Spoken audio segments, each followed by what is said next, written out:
Y la Biblia habla bastante acerca de Satanás como una realidad, habla de los demonios como una realidad, habla de la lucha espiritual que se da detrás de las cosas que nosotros vemos. Y ¿sabes qué me llama la atención? El hecho de que mucha gente dice no creer en lo que la Biblia revela acerca de los demonios, acerca de Satanás, pero creen en un montón de cosas que tienen que ver con un mundo espiritual. Y nosotros lo podemos ver aún en los programas de Discovery Channel o algunos de esos canales de televisión que son dados a temas científicos, fenómenos paranormales, hablan de aparición de fantasmas, hablan de muertos que regresan a la vida. Son cosas que van más allá de lo natural. Sin embargo, lo que me llama la atención es cómo las personas son capaces de rechazar lo que Dios nos dice en su palabra, pero pueden creer fácilmente lo que sale en televisión simplemente porque tal vez un famoso actor, porque hay un programa que se llama Famosos y Fantasmas, o sea, porque un famoso dice que vio un fantasma. Entonces, ¿por qué yo puedo creer más fácilmente en lo que me dice un actor de Hollywood a lo que me dice la palabra de Dios? Pero la Biblia claramente enseña, Eduardo y Salvador, nosotros sabemos eso, que hay demonios y que hay un diablo, un ángel caído que se llama Satanás. Nosotros no creemos de ninguna manera que haya dos fuerzas que se equiparan, ¿verdad? La fuerza del bien y la fuerza del mal. La del bien representada por Dios, la del mal representada por Satanás. No, Dios es soberano y Dios está por encima de todos los poderes del universo. Ahora, Dios creó seres personales. Y cuando hablamos de seres personales, lo que estamos hablando es los ángeles son seres personales y los hombres son seres personales porque son personas y tienen intelecto, tienen voluntad, tienen emociones. Cuando decimos que un ser humano o un ser angelical tiene voluntad, eso quiere decir que tiene capacidad de decisión. Dios no creó robots que estaban preprogramados. Y en ese sentido lo que la Biblia enseña es que Satanás y los demonios que cayeron con él fueron arrastrados a una rebelión en contra de la autoridad de Dios. ¿La Biblia no especifica por qué se rebelaron?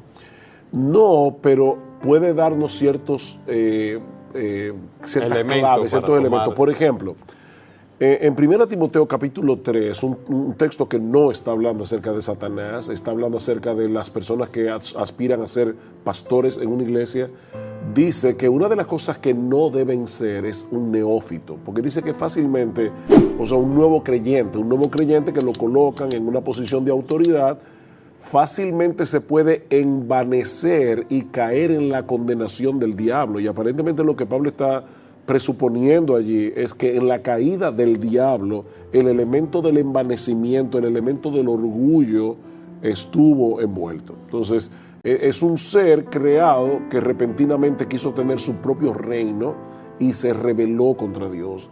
Nosotros no debemos llegar más allá de lo que la Biblia revela. Y la Biblia no nos revela todos los detalles de esa caída. Y tenemos que tener cuidado.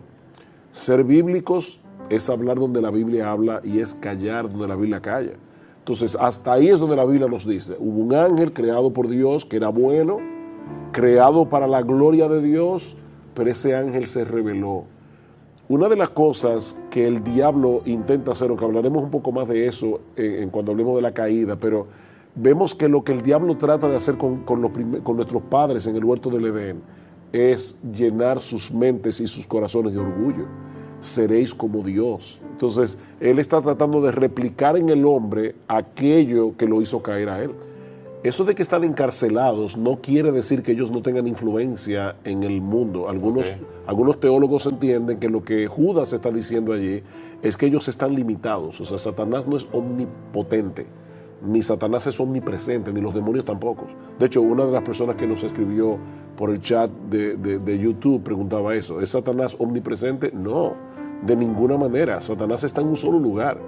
Solamente Dios es omnipresente. Pero la caída se da en ese momento cuando esta hueste demoníaca guiada por Satanás se rebelan contra la autoridad de Dios. En Isaías 14, una de las cosas que se ve claro es que la esencia del pecado es el orgullo. La esencia del pecado es yo no quiero someterme a Dios.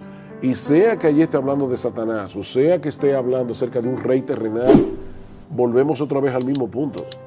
Lo que el diablo trata de infundir en el alma de la gente, en el corazón de la gente, es el orgullo.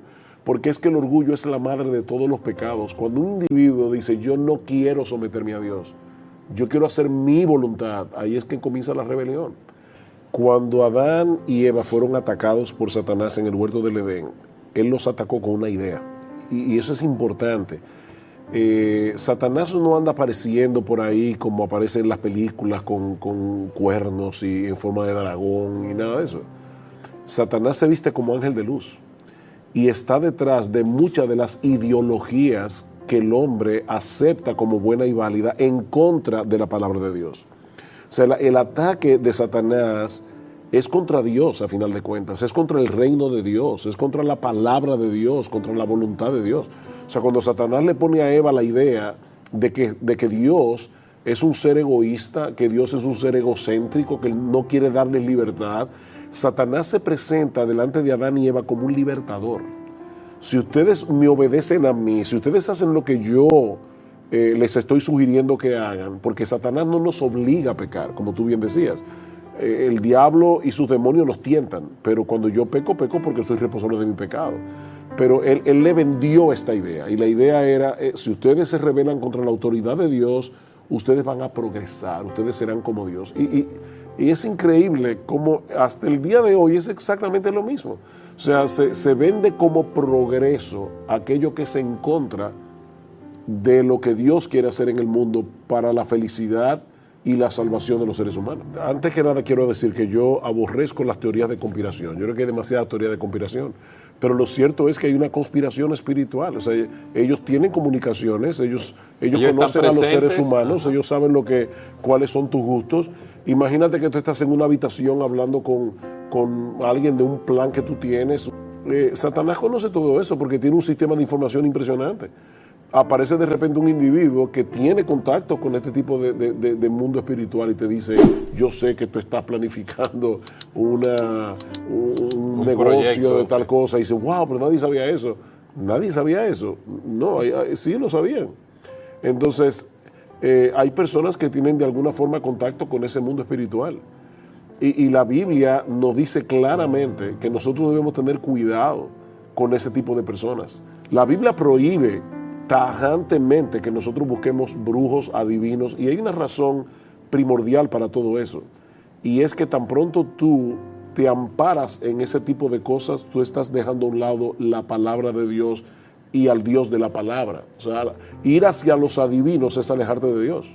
Cuando un esposo pelea con su esposa, no se está dando cuenta que Satanás o sus demonios están trayendo discordia para destruir ese matrimonio, y ellos están luchando contra sangre y carne. Él está luchando contra su esposa, la esposa está luchando contra él, y Pablo está diciendo, no se dejen engañar, vuestra lucha no es contra sangre y carne, y tu esposa es de sangre y carne, o tu vecino, o ese hermano de la iglesia con el que tú tienes un problema. No, y que en esa misma carta de Efesios, Pablo habla de las maquinaciones de Satanás. Tú hablabas de que son seres inteligentes.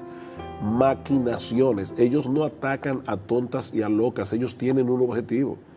Y en ese sentido alguien decía, cuando tú juegues con el pecado, recuerda que el pecado no está jugando contigo. El pecado no está jugando con nosotros.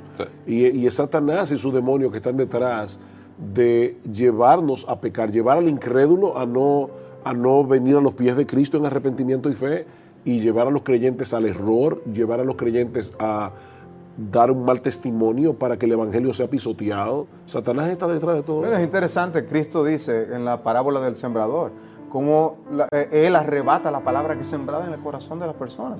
Él quiere distraer a las personas para que no se salven, para que esa palabra no fructifique en sus vidas. Fíjate, Cristo es Dios. Porque cuando se habla de este tema hay personas sofisticadas que piensan que esto es medieval. Estamos en el oscurantismo medieval. Que somos unos atrasados. Exactamente. Cristo le dice a los discípulos, Satanás os ha pedido para zarandearos como a trigo. O sea, Cristo está diciendo ahí, Satanás es un ser real, es una persona que los ha pedido para zarandearlos como a trigo. Ahora, gracias al Señor, que eso también nos revela que Satanás no es omnipotente. Él no puede actuar sin el permiso de Dios. Y probablemente la persona estará preguntándose, pero entonces, ¿por qué Dios le da permiso? Hay un punto en esto ya que llegamos al misterio donde no nos ha sido revelado todo lo que Dios tiene en su mente. Pero lo que sí sabemos con toda seguridad es que el reino de Dios vencerá. Satanás y sus demonios no se van a salir con la suya. Ellos quisieron destruir la obra de Dios y en Primera de Juan dice, para eso apareció el Hijo de Dios, para deshacer las obras del diablo. Para eso vino Cristo, para revertir lo que el diablo causó. ¿Y a qué precio? Vuelvo y repito, el primer problema es que tú puedes estar coqueteando con algo verdaderamente maligno. Tú puedes estar coqueteando con algo que tenga consecuencias eternas para tu alma. Esas personas que, primero, un creyente jamás en la vida, jamás debería guiarse por el horóscopo, tampoco debería jugar la lotería que Pero trabaje. hay personas que tienen un sueño y van donde alguien que, como decimos en República Dominicana, que le arregla el sueño. Entonces, dime, ¿qué te pasó en el sueño? Bueno, yo me vi que estaba en mi casa sentado, entonces te preguntan, ¿cuál es el número de tu cédula de identidad? exacto. Y te arreglan el sueño y te dicen, mira, eso da 06, 18 y 22. Entonces ellos juegan ese número a ver si Y tú sabes se sacan en la lotería. la cantidad de personas que pierden una fortuna llevándose de ese tipo de cosas. El hombre es supersticioso. Desde que el hombre cayó en pecado y se alejó de Dios, es capaz de creer cualquier cosa. No es que el hombre ha dejado de creer, el hombre es un creyente y está creyendo cosas, aunque sea la teoría de la evolución, pero está creyendo cosas. Y también están creyendo cosas demoníacas, cosas psíquicas o lo que sea. Por este tipo de cosas, pero al final de cuentas lo que el diablo está tratando de hacer, ya sea con los psíquicos engañadores o con los que de verdad tienen de alguna forma contacto con este mundo espiritual, es alejar a las personas de Dios. Yo no quiero confiar en Dios y su palabra. Yo no quiero ver cuál es la voluntad de Dios para mí, que Él me ha revelado claramente en su libro. Y otra cosa más, ¿por qué yo quiero saber el futuro? Porque yo no quiero confiar en Dios. Yo no quiero poner mi futuro en manos de Dios. Yo quiero que me revelen previamente lo que va a suceder. Y por eso voy a este tipo de personas que leen la mano, leen la taza, la baraja. Pero de nuevo es una desconfianza en Dios. Entonces, ¿detrás de qué es que anda Dios? Él anda detrás de la confianza que el hombre deposita en Dios. Él no quiere que hagan eso. En Primera de Juan, una de las cartas del Nuevo Testamento, dice que el mundo entero está bajo el maligno. ¿Y qué significa eso? Que todas las personas que no son creyentes están bajo la influencia de Satanás. Pero no es lo mismo estar bajo una influencia general de Satanás y sus demonios a estar poseído por un demonio. Una persona que ya, cuando dice que Satanás llenó el corazón de Judas, está usando la misma expresión que se usa en el Nuevo Testamento para hablar de la llenura del Espíritu Santo. La palabra llenura en ese caso es control. O sea, la idea es una persona llena del Espíritu Santo. Todos los creyentes tienen el Espíritu Santo, pero hay personas que están más bajo el control del Espíritu y su palabra. Bueno, de igual manera, los no creyentes están bajo el maligno, pero hay personas que están más bajo el control de ese mundo espiritual. Y son personas que llegan a estar posesas por demonios. Y en muchos de los casos son personas que voluntariamente comenzaron a coquetear con ese mundo de alguna forma. O sea, eso no pasa a tontas y a locas. Es imposible que alguien habitado por un ser tan poderoso, todopoderoso como es el Espíritu de Dios, permita al mismo tiempo que sea un creyente poseído. Y Juan lo dice claramente, el que está en nosotros es mayor que el que está en el mundo y el maligno no nos toca. No nos toca en ese sentido, porque definitivamente Satanás y sus demonios tientan a los creyentes. Dice Santiago capítulo 1 versículo 13, cada uno es tentado cuando de su propia concupiscencia, es decir, de esos deseos pecaminosos que ya están en ti, somos atraídos y seducidos hacia el pecado. Y en Efesios cuando dice, vístanse de toda la armadura de Dios para que podáis resistir el ataque de Satanás. O sea que, de hecho, yo creo que es importante decir esto para personas que nos están mirando. Hay creyentes que tienen una lucha horrible con pensamientos y piensan, como el personaje de Bunyan, que esos pensamientos salen de su corazón y a veces llegan hasta blasfemias, o están leyendo las escrituras y de repente tienen dudas que vienen. Esos son los dardos de fuego del maligno de los que habla Satanás. Y que habla Pablo en Efesios, perdonen. El punto sigue siendo que esos dardos de fuego, yo tengo que defenderme de ellos con el escudo de la fe. Yo creo lo que Dios dice, yo creo en la palabra de Dios. Y yo le diría a una persona, porque alguien preguntó acerca de eso aquí, yo le diría a una persona, llena tu mente de Cristo, porque también a veces estamos tan pendientes, así como hay personas que no creen en el diablo, Hay personas que tienen su mente tan concentrada en los temas demoníacos y satánicos que no le dan lugar al evangelio, no le dan lugar a pensar y meditar en la persona de Cristo y en la gloria de Cristo. Entonces, en ese sentido, yo le diría, no estés tan pendiente de esos pensamientos que vienen a ti, porque son dardos de fuego del maligno. No te tomes tan en serio, en otras palabras. ¿Cómo nosotros podemos creer que en la Segunda Guerra Mundial una persona como Hitler decidió exterminar a todo millones de personas? ¿Qué influencia demoníaca puede haber allí cuando un ser humano se levanta y extermina, o como está pasando hoy día, con etnias completas que son barridas por otras etnias que se creen superiores? Eso es demoníaco. Pero no podemos ver a Satanás y sus demonios únicamente en cosas tan dramáticas como esa. Vuelvo y repito, en una mentirita blanca. Dice Pablo, Satanás se viste como ángel de luz. Fíjate, por ejemplo, cómo el hombre usa el lenguaje en el día de hoy. Y yo creo que hay algo demoníaco en eso. Las personas hablan de la libertad de expresión, no hablan de permiso para vender pornografía. Porque la palabra pornografía es muy cruda y no hablan de aborto, no hablan de asesinato, hablan de pro-escogencia, pro-choice, ¿verdad? No, yo no estoy a favor de que maten bebés, yo estoy a favor de la libre elección de la mujer. Es un eufemismo, es una forma de manejar el lenguaje para esconder algo que está terriblemente mal detrás, y en ese sentido Satanás se disfraza como ángel de luz. Él vende el mal como si fuera el bien. Dice, habrá hombres que, porque teniendo cauterizada la conciencia, enseñarán doctrina de demonios. ¿Y cuáles son esas doctrinas de demonios? ¿Que se coman bebés o algo así? No, prohibirán casarse y mandarán abstenerse de alimentos que Dios creó para que con acción de gracias participasen de ellos los creyentes y los que han conocido la verdad. ¿Qué produce el ascetismo? Producen algunos orgullo espiritual por practicar el ascetismo, y en el que está en contra del ascetismo le produce una visión distorsionada de quién es Dios. O sea, Dios es tan malo que nos prohíbe comer lo que a mí me gusta comer. Cuando en 1 Timoteo capítulo 6, versículo 17, dice que más bien Dios es que nos da todas las cosas en abundancia para que las disfrutemos. Entonces yo convierto a un Dios bueno y bondadoso que es dadivoso con sus criaturas en un ser mezquino que quiere llevar al hombre a sufrir y le pone por delante una comida deliciosa y le dice, no te la comas. Eso parece muy santo. Sin embargo, ¿qué dice Pablo? Es doctrina de demonios. Prohibirle a una persona casarse, eso es doctrina de demonios. Eso es exponer a una persona a cometer pecados y aberraciones. La Biblia dice claramente, Cristo ya venció. No es que Él va a vencer, Cristo ya venció. Amén. ¿Dónde vemos la victoria de Cristo? En su resurrección. Satanás lo llevó a la cruz, pero detrás de Satanás estaba la voluntad de Dios. Dios fue que llevó a Cristo a la cruz y Él fue voluntariamente a la cruz.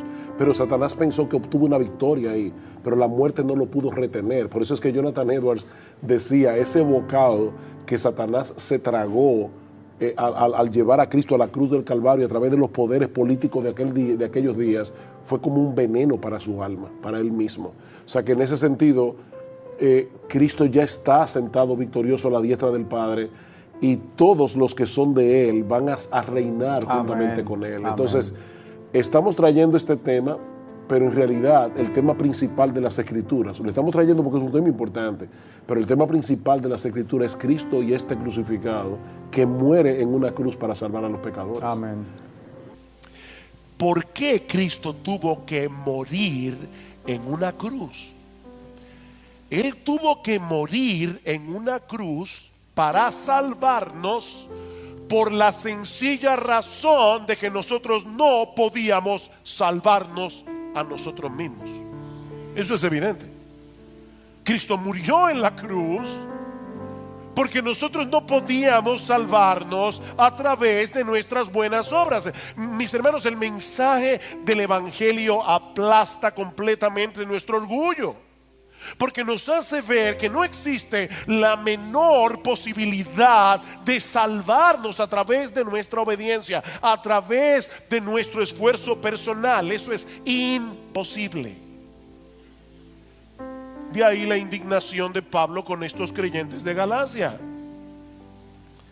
¿Cómo es posible que ustedes se hayan dejado arrastrar por ese evangelio distorsionado de salvación por obras. Si ustedes saben muy bien que Jesucristo tuvo que morir en esa cruz para salvarnos, porque no podíamos salvarnos a nosotros mismos.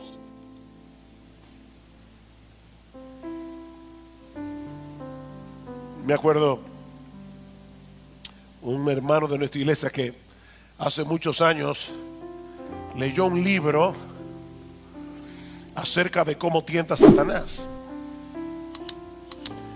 Y él dijo, wow, ya yo sé cómo es el asunto. Yo no vuelvo a dejar que me engañe. ¿De verdad tú crees que por leer un libro acerca de cómo tienta a Satanás ya tú no vas a pecar más? Mis hermanos, si hay algo que nosotros sabemos es que nosotros no podemos obedecer a Dios perfectamente ni por 5 minutos, ni por 3 minutos, ni por 1 minuto.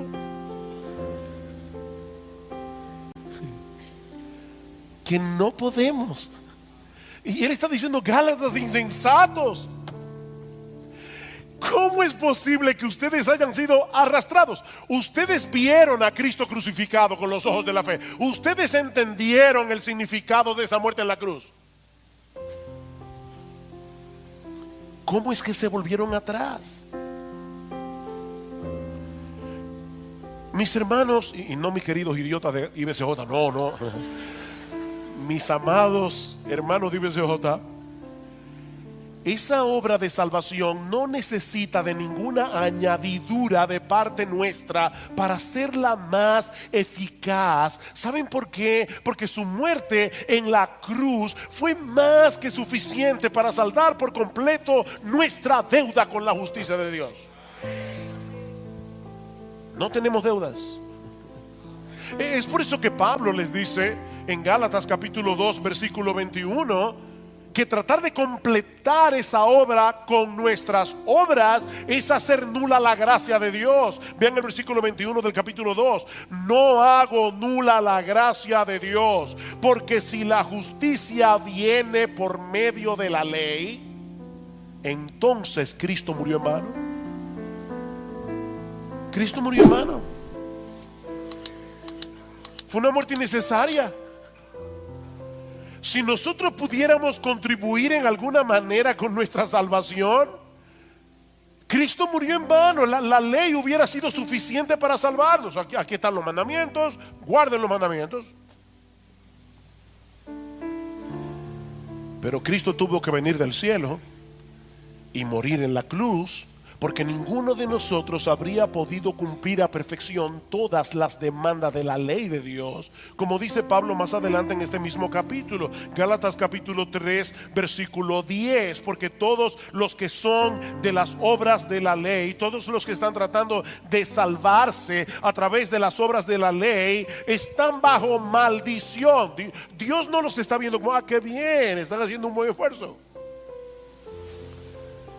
No, están bajo maldición, porque escrito está: maldito todo el que no permanece en todas las cosas escritas en el libro de la ley para hacerlas. Tú quieres salvarte guardando la ley, tienes que guardarlos todos los días, desde la cuna hasta la tumba, perfectamente.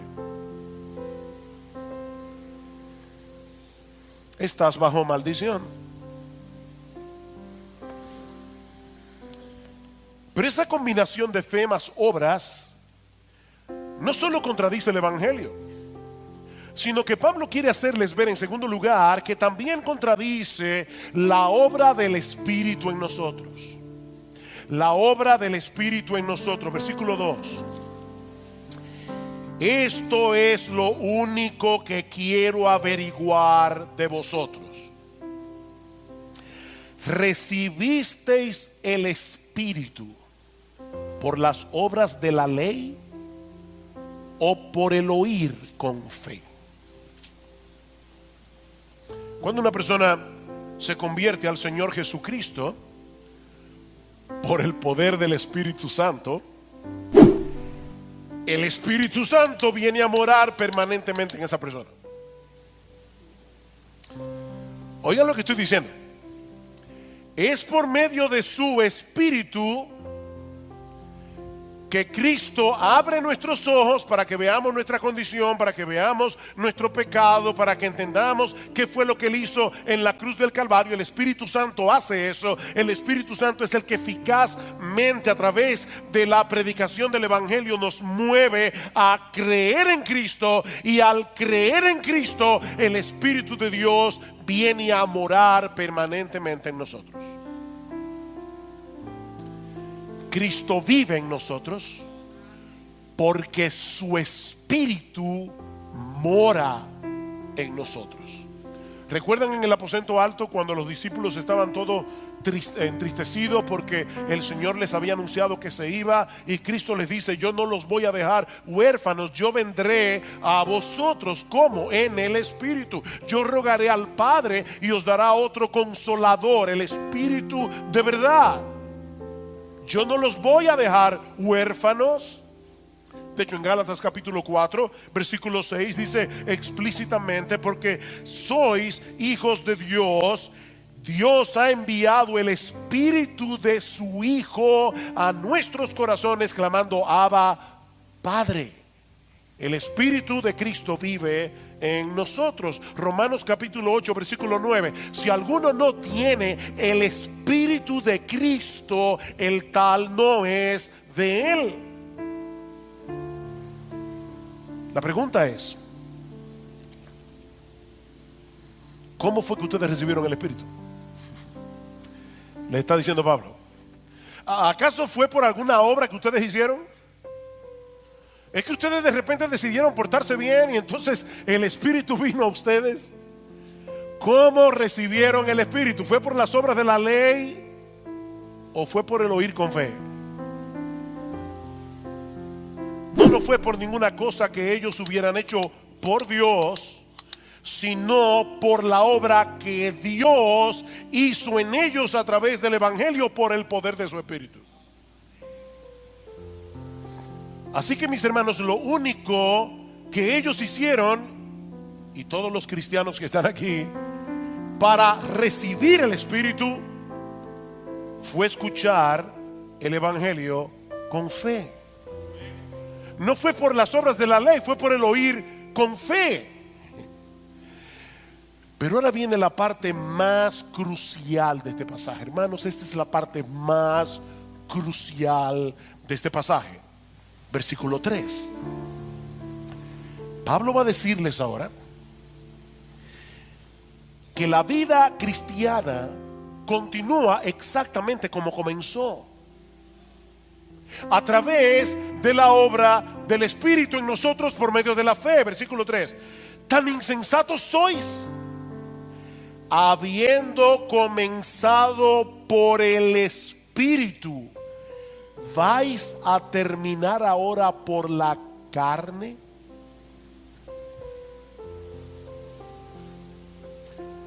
Pablo quería que estos creyentes pensaran, y yo quiero que ustedes lo hagan también, porque lo que Pablo está diciendo aquí no es simple. Esto requiere poner atención. Pablo está introduciendo aquí un nuevo contraste. ¿Se dieron cuenta? En el versículo 2 el contraste era entre las obras de la ley o el oír con fe. ¿Cuál es el contraste en el versículo 3? La carne o el espíritu. Las obras de la ley o el oír con fe. La carne o el espíritu. Ustedes son tan insensatos, les dice Pablo, que quieren terminar en la carne lo que comenzó por el Espíritu. Esa es la pregunta. Y Pablo quiere hacerles ver que eso es absurdo. Lo que comenzó por el Espíritu debe continuar y terminar por el Espíritu. Pero aquí viene la pregunta del $1.000.000. ¿A qué se refiere Pablo al hablar de la carne en este pasaje, en contraste con el espíritu? Porque algunas veces la palabra carne se usa en la Biblia para referirse a nuestro cuerpo físico, a este cuerpo de carne, y vamos a ver que en Gálatas capítulo 2 versículo 20 Pablo usa la palabra carne en ese sentido. Pero otras veces la Biblia usa la palabra carne para referirse a nuestro viejo yo que se deleitaba en el pecado y que no quería someterse a Dios. Ese viejo yo se gloriaba en su independencia de Dios.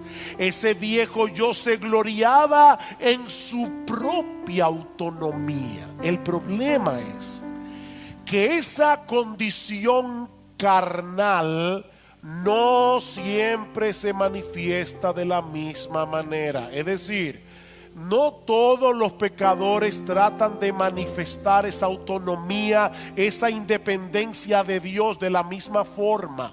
Algunos lo hacen viviendo una vida inmoral, viviendo una vida licenciosa. Más adelante Pablo va a decir que las obras de la carne son la fornicación, la mentira, la ira, la envidia. Esas son las obras de la carne.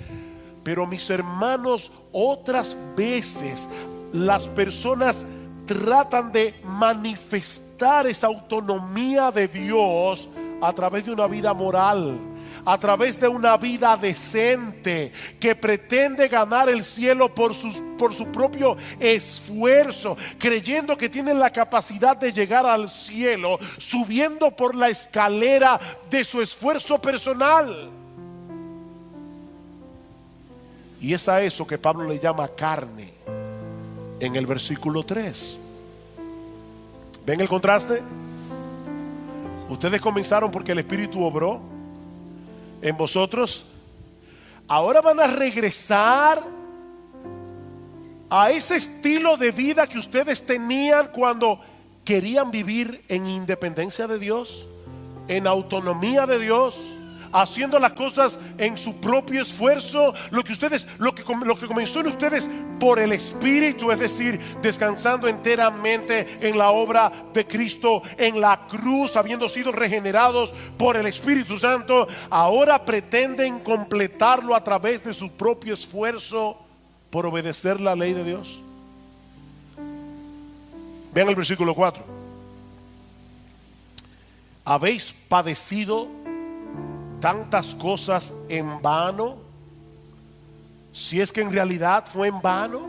La palabra que se traduce como padecer aquí significa literalmente experimentar, y es el contexto el que debe ayudarnos a decidir si se trata de una experiencia negativa como el sufrimiento, la persecución, o si se trata de una experiencia positiva, que es lo que yo creo que Pablo está señalando aquí. Ustedes experimentaron, por el contexto, la bendición del nuevo nacimiento, experimentaron la bendición de haber nacido de nuevo en Cristo para salvación, experimentaron el haber recibido el Espíritu Santo, y todo eso únicamente por recibir por medio de la fe el mensaje del Evangelio. Y ahora Pablo pregunta: ¿es que acaso todo eso fue en vano?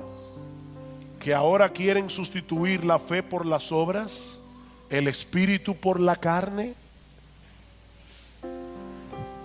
Mis hermanos, la vida cristiana debe continuar exactamente como comenzó, descansando por la fe en las grandes verdades del Evangelio. Versículo 5. Aquel pues que os suministra el Espíritu y hace milagros entre vosotros, ¿lo hace por las obras de la ley o por el oír con fe? Miren, yo creo que hay pocos pasajes en el Nuevo Testamento que sean tan importantes para la vida cristiana que el capítulo 3, versículo 5 de Gálatas. Pablo ha venido hablando de lo que ellos habían experimentado en el pasado, ¿se dieron cuenta? Pero ahora se refiere a lo que estaba sucediendo en medio de ellos en el presente. ¿Vieron el cambio del tiempo?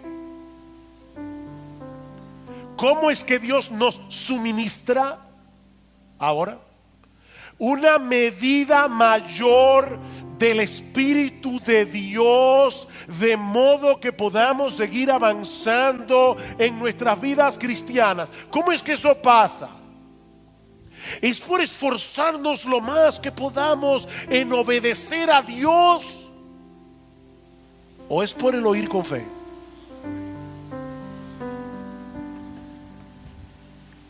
Y obviamente la respuesta sigue siendo la misma. Es por el oír con fe. La vida cristiana comienza por fe, la vida cristiana continúa por fe, la vida cristiana termina con fe. Es lo mismo que Pablo les había dicho unos versículos antes, Gálatas capítulo 2, versículo 20. Gálatas capítulo 2, versículo 20, alguien decía que Gálatas capítulo 3, versículos 1 al 5 no es otra cosa que un comentario ampliado de Gálatas capítulo 2, versículo 20. Así que lean Gálatas 2.20, que yo sé que ustedes conocen muy bien, algunos de memoria. Lean Gálatas 2.20 teniendo en cuenta todo lo que hemos dicho ya de Gálatas 3. Dice Pablo: con Cristo he sido crucificado. Y obviamente el pronombre tácito y sobreentendido es yo. Con Cristo yo he sido crucificado, de manera que ya no soy yo el que vive. Déjenme hacerles una pregunta, mis hermanos. ¿Quién es el yo que ha sido crucificado con Cristo?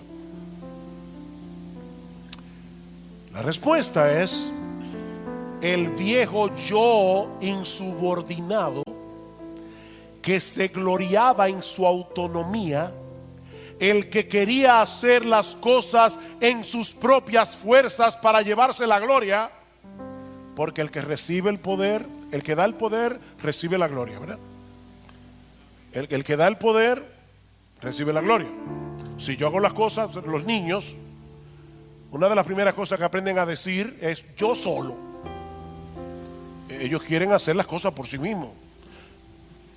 Y por supuesto, eso es lo que le pasa al legalista. El legalista quiere obedecer, hacer las cosas en sus propias fuerzas. Y por supuesto le va a pasar lo siguiente: si tiene una pequeña victoria, se va a enorgullecer, porque fue en su propia fuerza. Pero si tiene una derrota, se va a frustrar.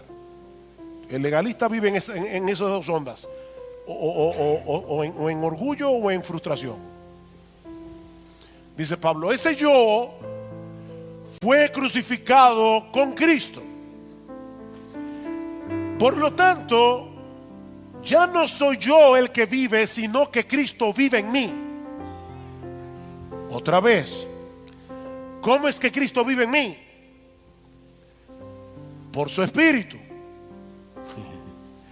Ya no vivo yo, es Cristo el que vive en mí. ¿Significa eso que ya yo no tengo ninguna responsabilidad en cuanto a mi vida cristiana? Lo único que yo tengo que hacer es quedarme tranquilo para que Cristo viva su vida en mí. No. Sigan leyendo. Y la vida que ahora vivo en la carne, perdonen otra vez que sea tan necio, pero ahora el necio soy yo, lo admito. ¿Quién es el sujeto tácito y sobreentendido de esa oración? La vida que ahora vivo, ¿quién? Yo, en la carne, es decir, la vida que vivo yo, mi nuevo yo regenerado que todavía permanece en este cuerpo físico, en este cuerpo de carne, pero que ahora tiene la bendición de contar con la presencia permanente del Espíritu Santo que nos mueve a la obediencia. Entre paréntesis, la vida que ahora vivo yo, mi nuevo yo, el regenerado, no el degenerado, sino el regenerado, la vivo por fe. Yo la vivo por fe en el Hijo de Dios, el cual me amó y se entregó a sí mismo por mí. ¿Cuál es la clave de mi nueva vida en Cristo? La fe en el Hijo de Dios que me amó y se entregó a sí mismo por mí. Mis hermanos, lo que Pablo está diciendo aquí es lo siguiente: soy yo el que tiene la responsabilidad de vivir la vida cristiana. Así como nadie se arrepintió por mí, ni creyó por mí cuando yo vine a Cristo en arrepentimiento y fe, nadie puede obedecer por mí, nadie puede leer la Biblia por mí, ni orar por mí, ni venir a la iglesia por mí, ni luchar contra el pecado por mí. Nadie puede hacer eso. Eso lo tenemos que hacer tú y yo. Pero ahora hay dos elementos en el creyente que cambian por completo la naturaleza de nuestra obediencia a Dios. La primera es que ahora no hago ninguna de esas cosas para ganarme el favor de Dios, sino con la tranquilidad de que ya tengo por completo su favor únicamente por causa de la obra de Cristo en la cruz del Calvario. Esa es la gran diferencia entre el legalista y el cristiano. El legalista obedece para ser aceptado por Dios, mientras que el creyente obedece con la gratitud y el gozo de saber que ya fue aceptado. Hay una diferencia. Fuimos aceptados por los méritos de otro, no por los nuestros, sino por los de nuestro bendito Señor y Salvador Jesucristo. Noten lo que dice Gálatas capítulo 5 versículo 6, y me encanta este texto. Dice: porque en Cristo Jesús, versículo 5, porque nosotros por medio del Espíritu esperamos por fe la esperanza de justicia. Wow, aquí están todos los elementos. Nosotros por medio del Espíritu,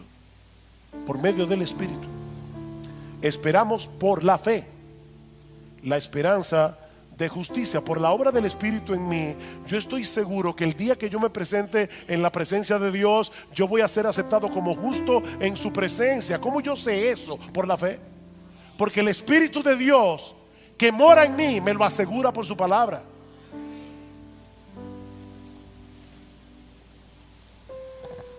El otro elemento que cambia por completo la naturaleza de nuestra obediencia es que ya no dependemos de nuestras propias fuerzas y de nuestros propios recursos para vivir la vida cristiana, sino que lo hacemos en el poder del Cristo resucitado que vive en mí por su Espíritu. No es en mis propias fuerzas, es por la obra de Cristo en mí. Así que el asunto no es que ahora que somos cristianos ya no importa si obedecemos o no los mandamientos, porque mi salvación depende de Cristo. Él obedeció la ley en mi lugar y por lo tanto ya yo no tengo que afanarme tanto con ese asunto de la obediencia. No. De hecho, escuchen lo que sigue diciendo Pablo en Gálatas capítulo 5, inmediatamente después de haber dicho que él espera por la fe, la justicia por el Espíritu. Dice el versículo 6: porque en Cristo Jesús ni la circuncisión ni la incircuncisión significan nada, sino la fe que obra por el amor. La fe que obra por el amor. Somos salvos únicamente por medio de la fe, pero la verdadera fe es una fe que produce obras de amor a Dios y de amor al prójimo. Si una fe no produce obras, es una fe muerta, y una fe muerta no va a salvar a nadie. La fe obra por el amor. Versículo 13, porque vosotros, 5:13, porque vosotros, hermanos, a libertad fuisteis llamados, solo que no uséis la libertad como pretexto para la carne, sino servíos por amor los unos a los otros, porque toda la ley en una palabra se cumple en el precepto: amarás a tu prójimo como a ti mismo. ¿Ven el punto? No es que ya a mí no me importa la ley, es que ahora yo tengo un nuevo impulso para cumplir la ley. No perfectamente, pero sí sinceramente. Esa obediencia es el fruto de la presencia del Espíritu en nuestra vida. Versículo 16. Digo pues, andad por el Espíritu. Andad en dependencia del Espíritu. Andad descansando en los recursos que da el Espíritu, en la presencia del Espíritu en su vida. ¿Y saben qué pasará? No cumpliréis el deseo de la carne. Yo sé que la Reina Valera del 60 lo dice como un mandamiento: y no satisfagáis los deseos de la carne. El problema es que la palabra aquí se puede traducir de las dos maneras, y es el contexto el que debe decidir. Y yo creo por el contexto que lo que Pablo está diciendo es como la Biblia de las Américas lo traduce: andad por el Espíritu y no cumpliréis el deseo de la carne, porque el deseo de la carne es contra el Espíritu y el del Espíritu es contra la carne, pues estos se oponen el uno al otro, de manera que no podéis hacer lo que deseáis. Algunas personas dicen: pastor, yo no debo ser cristiano porque mire la lucha que yo tengo en mi interior. Óyeme bien, esa lucha probablemente es el síntoma más evidente que tú tienes de ser cristiano. Hay una guerra porque el pecado todavía mora en mí. Pero si sois guiados por el Espíritu, no estáis bajo la ley. Ya yo no obedezco por temor al castigo. Ya yo no obedezco porque pienso que me va a caer un rayo del cielo, si no obedezco a Dios. Lo hago por la presencia del Espíritu en mi vida, no en mis propias fuerzas. Mis hermanos, es esa misteriosa interacción la que vemos una y otra vez en el Nuevo Testamento. Yo sé que alguno va a decir: pastor, me voy de la iglesia hoy con dolor de cabeza. Qué bueno, tómate una aspirina, pero escucha, porque eso lo escribió Pablo para una iglesia común y corriente, no era para un seminario. Pablo quiere que los cristianos entiendan esto. Así que, hermano, escucha bien. Somos nosotros los que tenemos la responsabilidad de hacer lo que tenemos que hacer, pero sabiendo de antemano que separados de Cristo nada podemos hacer.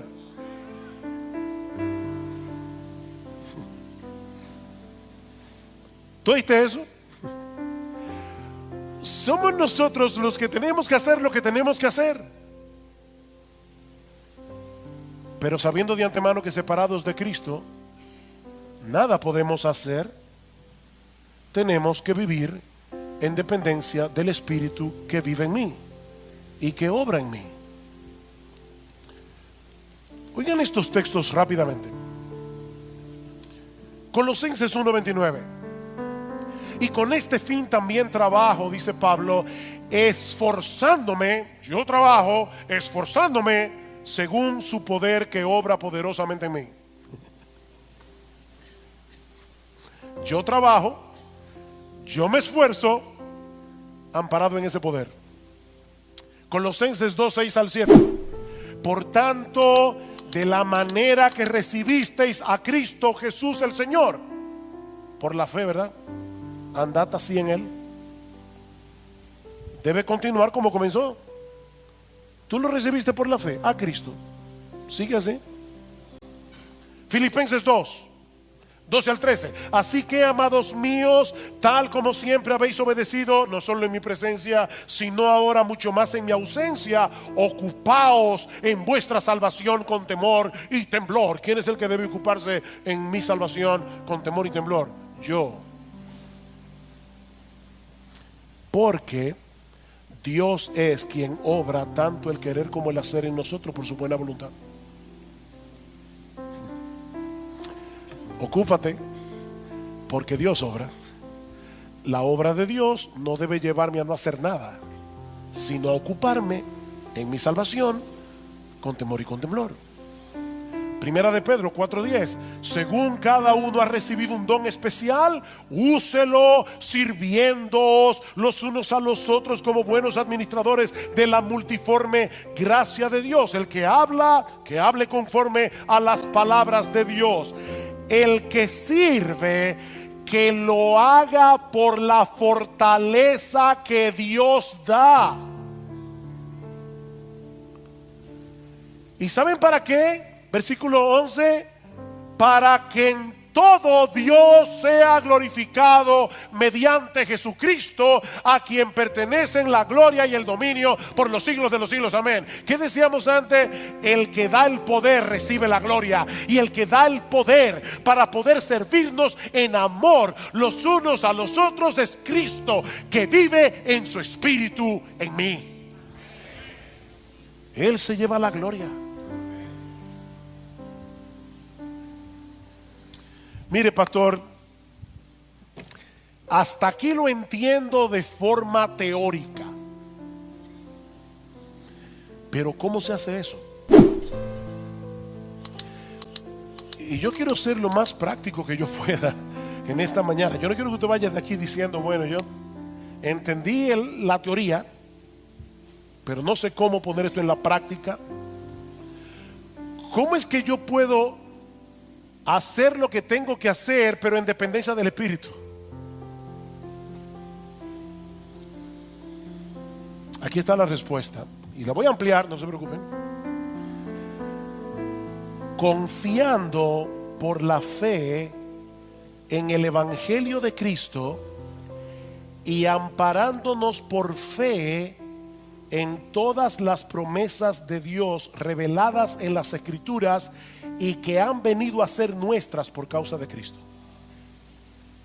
Oigan otra vez el versículo 5 de Gálatas 3, y por eso les decía que este texto es tan importante. Aquel pues que os suministra el Espíritu. Nosotros queremos ser llenos del Espíritu. Nosotros queremos tener más de la influencia del Espíritu, ¿no es así? Aquel pues que os suministra el Espíritu y que hace milagros entre vosotros, ¿lo hace por las obras de la ley o por el oír con fe? El oír con fe, ¿el qué? El Evangelio. Versículo 6. Así Abraham creyó a Dios y le fue contado como justicia. Por consiguiente, sabed que los que son de fe, estos son hijos de Abraham. Los que creyeron en ese Evangelio que Dios le reveló a Abraham y que él creyó por la fe. ¿Cómo es que Dios nos suministra el Espíritu? ¿Cómo es que Dios hace milagros entre nosotros? Por el oír con fe el Evangelio de Cristo, por ampararnos por fe en todas las promesas de Dios reveladas en las Escrituras y que han venido a ser nuestras por causa de Cristo. Segunda a los Corintios capítulo 1 versículo 20. Todas las promesas de Dios son en Él sí y en Él amén. Si tú no estás en Cristo, las promesas de Dios no son para ti. Pero si tú estás en Cristo, Él compró todas esas promesas con su sangre para ti. Déjenme poner un ejemplo práctico. No se preocupen que vamos a terminar, creo que a tiempo. No se afanen.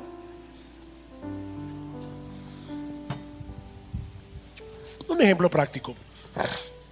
Vamos bien. Todos aquí seguramente han escuchado alguna vez la regla de oro, ¿verdad? Todo cuanto queráis que os hagan los hombres, así también haced vosotros con ellos, porque esta es la ley y los profetas. Obedecer ese mandamiento es cumplir toda la ley.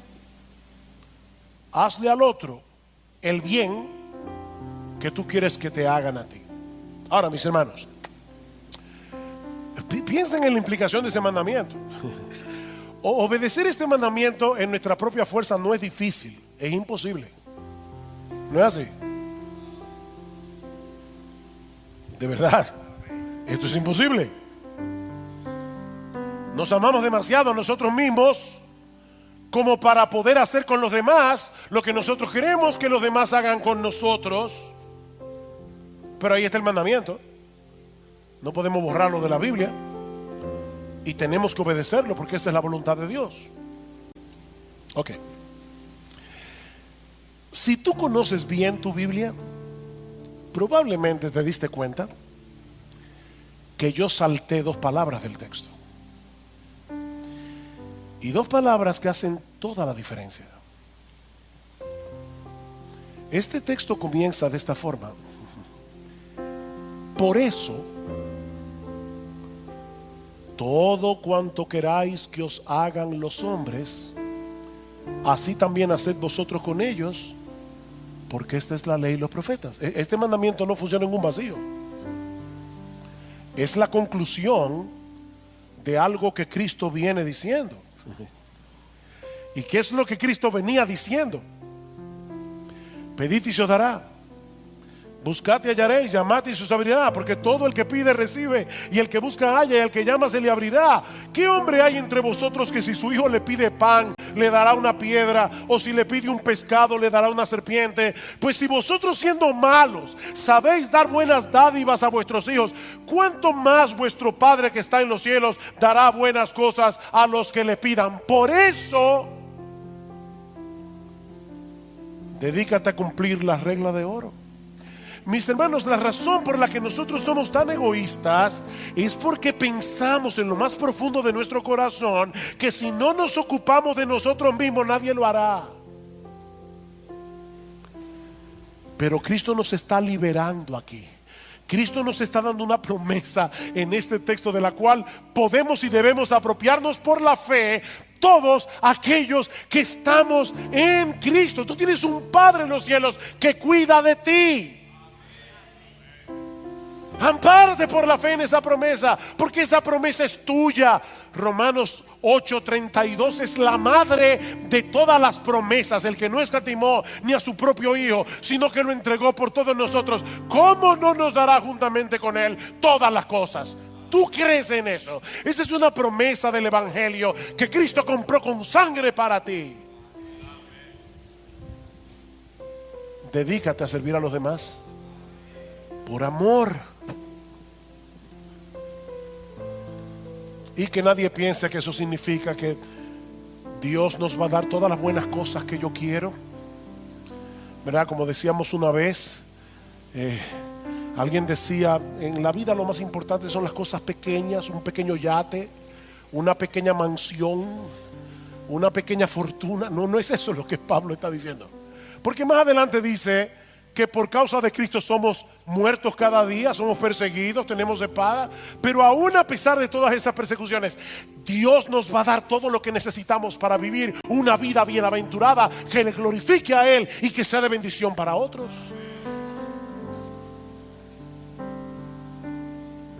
¿Qué significa entonces vivir en dependencia del Espíritu? Ok, déjenme responder esta pregunta con un acróstico para terminar. Un acróstico que aprendí hace un tiempo atrás y que ha sido muy útil para mí, tanto para mi vida cristiana como para mi ministerio. Cada vez que voy a predicar, yo recuerdo este acróstico. Adaptado al español es roca, con doble A. Roca. Reconoce, ora, confía, actúa y agradece. Y por si acaso, estos no son los 5 pasos para una vida exitosa y feliz. No, esto es un hábito de vida que tú debes desarrollar, que vas a internalizar y que te va a ayudar de una manera casi natural. Va a ser como una nueva naturaleza en ti, a depender del Espíritu y entender que sí, paso 1, reconoce, paso 2, no. Internaliza esto. Roca. En primer lugar, reconoce. Mi hermano, reconoce que en ti mismo eres un 0 a la izquierda. Reconoce que no tienes capacidad alguna para vivir tu vida cristiana. Una y otra vez trae a tu mente la figura que usa Jesús en Juan capítulo 15. Permaneced en mí y yo en vosotros, como el pámpano no puede llevar fruto por sí mismo si no permanece en mí, así tampoco vosotros si no permanecéis en mí. Yo soy la vid, vosotros los pámpanos. El que permanece en mí y yo en él, este lleva mucho fruto en la permanencia, porque separados de mí nada podéis hacer. Es por eso que se llama el fruto del Espíritu. ¿Se dieron cuenta de la diferencia en Gálatas? Las obras de la carne, el fruto del Espíritu,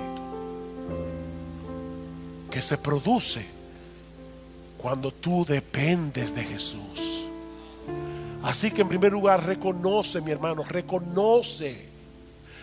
Miren, créanme, cada vez que yo voy a pararme a predicar,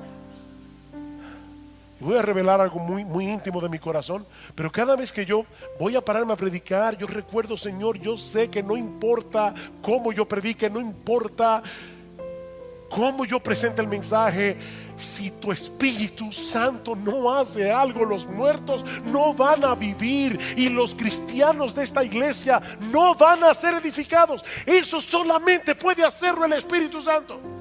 No hay un hombre que tenga esa capacidad. Reconoce eso. En segundo lugar, ora, mi hermano, clámale a Dios conforme a lo que Él ha prometido en su palabra, que te conceda la gracia que tú necesitas para vivir para Él, para poder obedecerle, para poder amar a otros con un amor incondicional. Ora. Escucha cómo Pablo oraba por los creyentes de Colosa.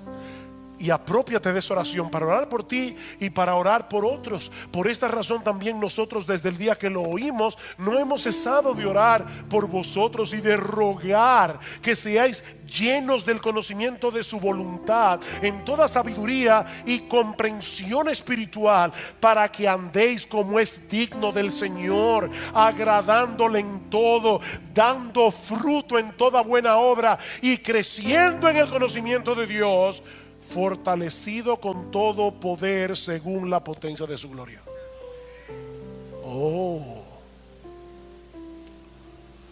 Yo quiero que ustedes vivan de esta manera. Yo quiero que ustedes agraden a Dios, pero fortalecido con todo poder en toda potencia de su gloria. Señor, dame ese poder. Dame ese poder. Señor, yo no puedo vencer la envidia de mi corazón. Yo no puedo vencer la lujuria de mi corazón. Yo no puedo vencer la ira que hay en mí. Yo no puedo. Ora. En tercer lugar, confía. Confía, mi hermano, en las promesas. En las promesas que Dios nos ha dejado en su palabra, porque Él es un Dios fiel. Él ha prometido capacitarnos. Él ha prometido estar con nosotros todos los días hasta el fin del mundo. Él ha prometido ser nuestro amparo y fortaleza en momentos de necesidad. Ampárate por fe en todo lo que Dios nos ha prometido en Cristo, porque, mi hermano, eso es lo que energiza nuestra obediencia. Dice Pablo en Romanos capítulo 15 versículo 13: y el Dios de esperanza os llene de todo gozo y paz en el creer, para que abundéis en esperanza por el poder del Espíritu Santo. ¿Por qué tú envidias? No, pastor, yo no envidio. Mentiroso. ¿Por qué tú quieres tener cosas que otros tienen? Porque en el fondo de tu corazón tú crees que tú mereces algo mejor. Aplícate el evangelio y van a pasar dos cosas. Te vas a dar cuenta, en primer lugar, que lo que tú mereces es el infierno, y en segundo lugar, que tú tienes infinitamente más de lo que mereces. Tú tienes el perdón de los pecados, tú tienes el don de la vida eterna, tú tienes a Jesucristo, tú tienes un Padre en los cielos, tú tienes el Espíritu Santo.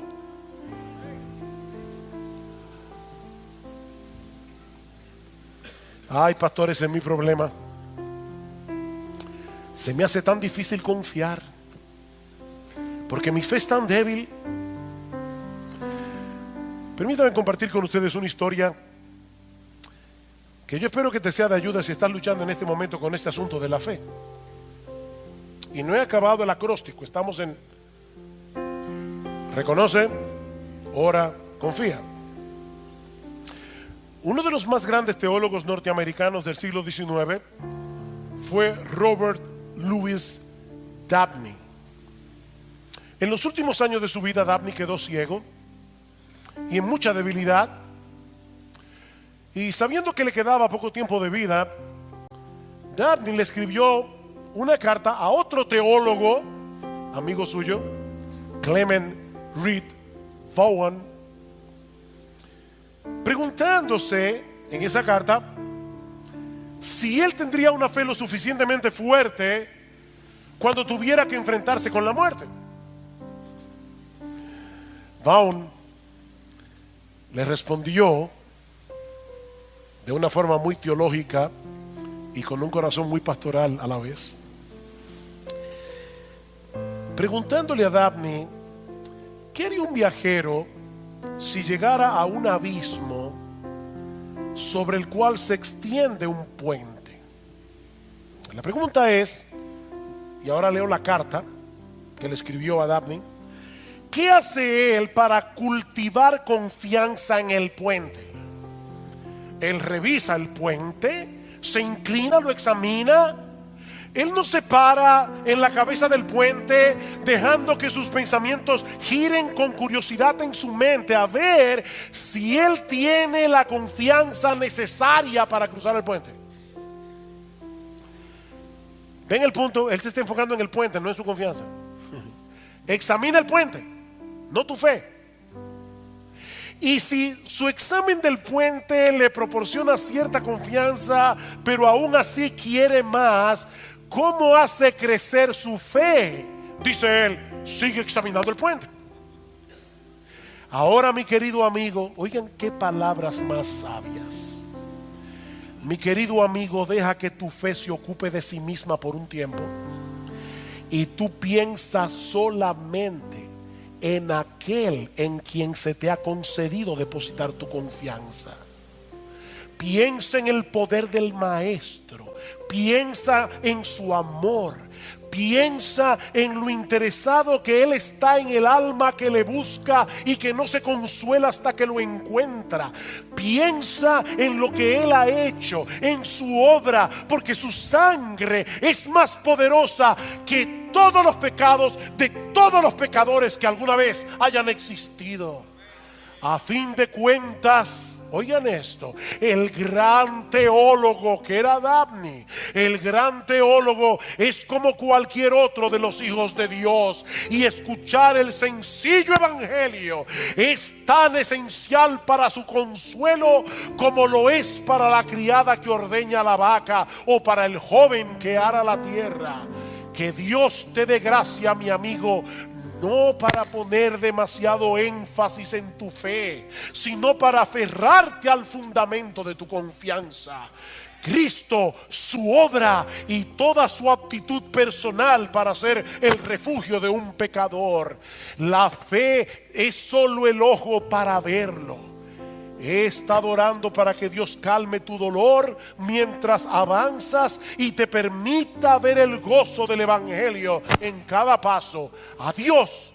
Dios esté contigo conforme a su voluntad, y piensa en el puente. Piensa en el puente. Reconoce, ora, confía, actúa. Actúa. Como decíamos al principio de este mensaje, la obra de Dios en nosotros no elimina la responsabilidad que nosotros tenemos de obrar, pero no amparados en nuestras propias fuerzas, porque no tenemos ninguna, sino amparados en la fuerza que viene de Él.